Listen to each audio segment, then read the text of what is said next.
জি, আসসালামু আলাইকুম। দর্শক, আমরা আসলে আমাদের যে একটা সাধারণ যে টেন্ডেন্সি, আমরা মনে করি যে হোমিওপ্যাথি মানেই লেট। আর হোমিওপ্যাথি কোনো জটিল এবং কঠিন রোগের ট্রিটমেন্ট করে না। এটা আমাদের সাধারণ ধারণা। তো আজকে তার প্রমাণস্বরূপ আমি একজন রোগীর সাথে কথা বলবো। উনি আমার কাছে ট্রিটমেন্ট নিয়েছিলেন 11/6/2025। ওনার হাঁটু ফুলে গেছিল, যেটা সাইনোভাইটিস ছিল। তারপরে প্রস্রাবের সমস্যা ছিল, জ্বালাপোড়া ছিল। ওনার থাইরয়েডের কিছুটা ডিসঅর্ডার ছিল, সারা শরীর ব্যথা ছিল। তো এই জিনিসগুলি নিয়ে আমি ওনাকে ট্রিটমেন্ট দেওয়া শুরু করলাম এবং হাতে পায়ের আঙ্গুলগুলি প্রায় পচন ধরে গেছিল। তো সেই 21/6/2025 থেকে আমি ট্রিটমেন্ট শুরু করার পরে আজকে পর্যন্ত, আজকে হলো 25/10/2025, তার মানে প্রায় 3 মাস মতো। 3 মাস মতো ট্রিটমেন্ট করার পরে আলহামদুলিল্লাহ উনি এখন সম্পূর্ণ সুস্থ। তো আমরা আজকে রুগীর সাথেই কথা বলবো এবং উনি নিজে আপনাদেরকে বলবে ওনার কি কষ্ট ছিল। তবে উনি একজন পর্দানশীল মহিলা, নামাজি ব্যক্তি, যার জন্য ওনার মাস্কটা উনি খুলতে চাচ্ছেন না। মাস্ক পরা অবস্থায় আসসালামু আলাইকুম। জোরে বলতে হবে একদম।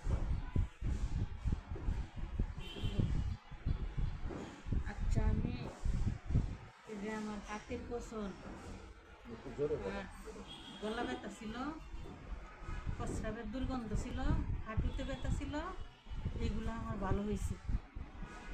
এখন আমার আসছে আমার মাথা গরম আর ইয়াতে নিচে গরম হয়ে যায়, জ্বালা পোড়া, এটার জন্য আসছে। এখান থেকে তো আমি চিকিৎসা করে ভালোই, এখন ভালোই আছি। আমি আবারও চিকিৎসার জন্য আসছি।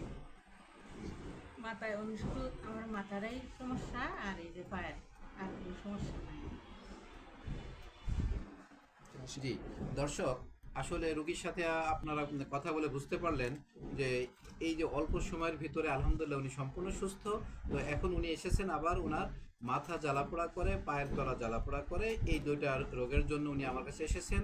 এখন আমি আবার আজকে ওনার নতুনভাবে প্রেসক্রিপশন, আগেরটা ছিল এই যে দেখেন 21/6/2025। আর চিকিৎসা শেষ করে আজকে আমি আবার নতুন চিকিৎসা শুরু করলাম 26/10/2025।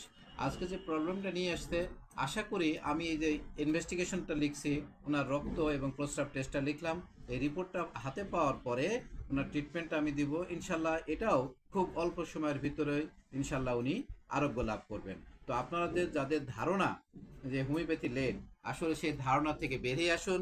আপনারা হোমিওপ্যাথি ট্রিটমেন্ট নিন, জটিল এবং কঠিন রোগের ট্রিটমেন্ট নিন, ইনশাল্লাহ স্বল্প সময়ে আপনারা ভালো হয়ে যাবেন আশা করি। আসসালাম।